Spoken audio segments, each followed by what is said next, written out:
काहे बेरी बेरी हम केनी रे खेला बाबुआ गा पछा का देखला। अरे कुछ चीजें ऐसा बाड़ी। अरे बोला हो काहे बेरी बेरी हम केनी रे खेला बाबुआ गा पछा का देखला। बात चढ़ल जवानी पबीता। अरे ओरिजिनल बात सुना का भेरे मरले है बाडुई तोर का कनला के भीतर भेरे मरले है बाडुई तोर चल हट कनला के भीतर। ज्यादा मत बोला।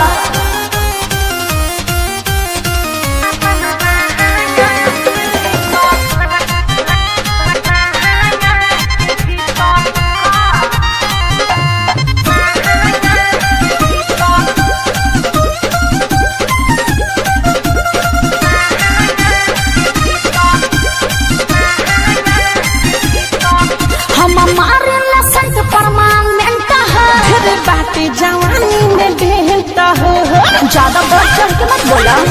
करे जा हमर मारे लसंत परमानेंट है। फिर बाटे जवानी में ढेलता हो। सुन ला बोला ठेका लागे ना तोहर चरिता। सुन रे ढेरे मरले है बाडुई तोर का कनला के भीतर ढेरे मरले है बाडुई तोर ना मानता के भीतर। ज्यादा मत बोला।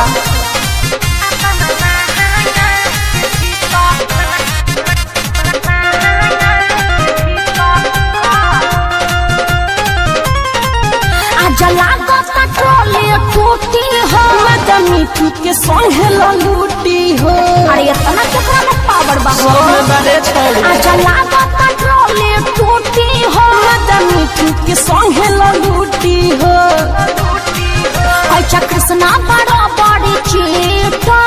अरे हमरा तो पते नहीं खे हेदे मरले है बाडुई तोर का कनला के भीतर। चुप रह। हेदे मरले है बाडुई तोर कनला के भीतर। काहे बेरी बेरी हम केनी रे खेला बाबुआ गा पछा का देखला। बात चढ़ल जवानी पबी